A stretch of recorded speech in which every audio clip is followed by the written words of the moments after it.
Welcome back to another episode of Rock Boys Football. Some wild news late Monday afternoon pertaining to USC in the transfer portal.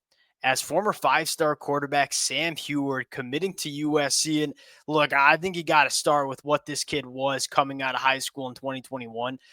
I remember covering him when he committed to Washington. I don't know if I've seen many more productive quarterbacks coming out of high school. He was a bona fide five-star prospect, threw for over 11,000 yards and 132 touchdowns during his high school career up in the state of Washington. And then he goes to Washington in 2021. He's a true freshman, gets on the field a little bit, struggles on a very bad Washington team.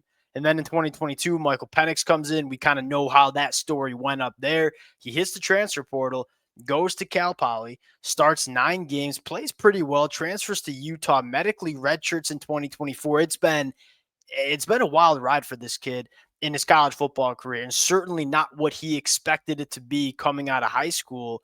Want to give him credit for kind of sticking with it. Number two, and I think this is where you want to start the conversation, and that is, what's the purpose for bringing Sam Huard into this USC program? Because there's really two kind of scenarios here. One, you bring him in because you wanted to add a third scholarship quarterback to the room, which makes sense. And we knew USC was kicking around a few quarterbacks to kind of provide some depth to the room. To me, here's where it gets interesting is that, yeah, he's going to add depth to a quarterback room that needed depth. Does he have the potential to push for a starting job for USC in 2025?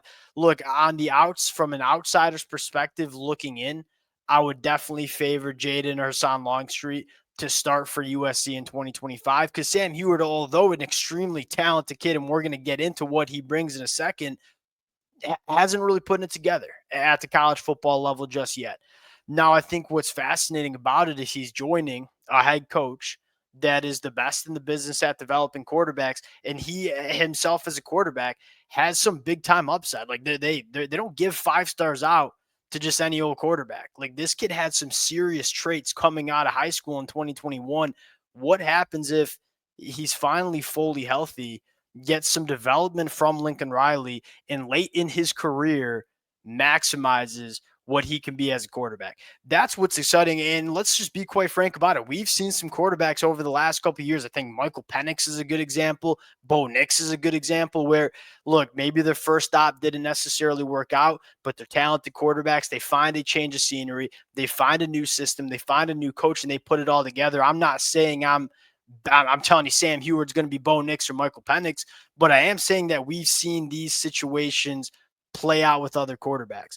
That's what excites me the most, is not only are you achieving your base objective, and that is, hey, we want to have 3 scholarship quarterbacks going into the 2025 season, but you're adding a scholarship quarterback that gives you some intriguing potential.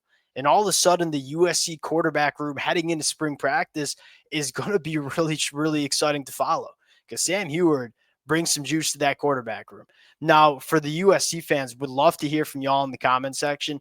Do you think Sam Huard has an opportunity to win a starting job for USC? That's probably the question. And I'll be frank about it. I don't think Sam Huard is joining this USC program to be a depth piece, to be a quarterback 3.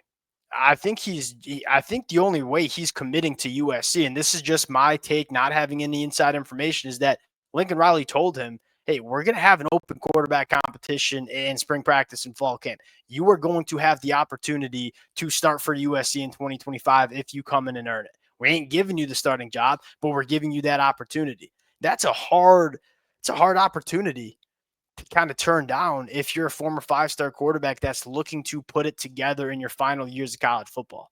We'll see how it plays out. Want to get a little bit more into Sam Huard before we do, and as always, to the USC fans, the USC commitment sweatshirt's getting worn out a little bit. It's been really fun breaking down the commitments. And of course, as always, the amount of support y'all continue to throw in the comments section, it means the world to the boys. If y'all do enjoy the content, consider subscribing to the channel. Without further ado, let's get into Sam Huard. And I think the fascinating conversation here is, look, it hasn't been sunshine and rainbows for this kid during his college football career.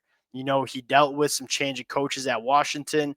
Then he transfers to the FCS level. Then he goes to Utah, deals with an injury. This is not how this kid mapped out his college football career going when he was graduating out of high school. I give him a ton of credit for sticking with it, and I give him a ton of credit for coming to a USC quarterback room where he knows he's probably not going to be the lead candidate to start for USC in 2025, but he knows he's going to have an opportunity, and he knows he has an opportunity to develop under a really, really good quarterback developer in Lincoln Riley. He's got 2 years of eligibility, which I also think is probably intriguing to USC. I want to take us back to Sam Huard coming out of high school. Again, 11,000 passing yards, 132 touchdowns to 21 interceptions. This kid threw about as pretty of a deep ball as you can see. You know, he's 6'2", 205, throws lefty. I guess I could tell you, or we could just kind of put it on. And again, this is going back to the fall of 2020.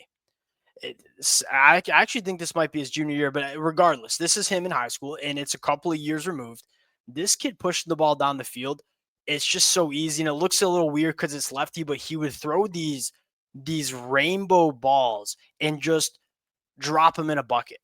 And he's a guy that can drive the football too, but when he's pushing the ball down the field, he throws these kind of moonshots, for lack of better terms. But the balls don't hang up in the air because the accuracy when he's pushing the ball down the field, it's next level stuff. Like, you know, you have to throw this right to the back pylon. He's putting it right where it needs to go.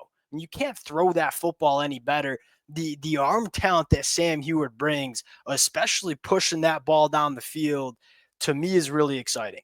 You see a couple different things that we'll see on the film too. Again, moonshot, putting it right in the bucket, really, really accurate, pushing the ball down the field, extremely productive at the high school ranks. You can see him kind of be creative and throw off platform too, which is really important, right? Hey, we got to get outside the pocket. We're going to keep our eyes downfield, and we're going to throw off platform here, rip it up the sideline, drive it a little bit. There's not a lot of things with the football that Sam Huard can't do. And he's a little bit of a gamer too. Won a lot of football games up there in the state of Washington. We'll see how this plays out. But at the very least, that you could have gone a couple of different ways if you're USC. I just want to throw that on so we could all get a sense of what he was coming out of high school. I like this addition. You could have gone and gotten a guy like Emmett Brown from San Jose State who would have come in and have been pretty much the guaranteed quarterback 3 with limited upside. Or you could go get a guy in Sam Huard who, yes, at the very least, he's going to be a depth quarterback in your room, but does give you some intriguing potential that we haven't seen yet, but he does give it. And we'll see how it plays out. I would guess that it's going to be an open competition. Sam Huard, Husan, Longstreet, Jayden. I think this is good for Husan Longstreet too. You know, surround him with 2 veteran quarterbacks that have been around the landscape for a little bit. Make sure you're pushing Husan Longstreet. I'm a fan of this one. We'll see how it plays out. It's going to be really fun to cover in spring practice. Would love to hear how y'all are feeling in the comments section. If y'all do enjoy the content, consider subscribing to the channel. We'll talk to y'all later. Peace.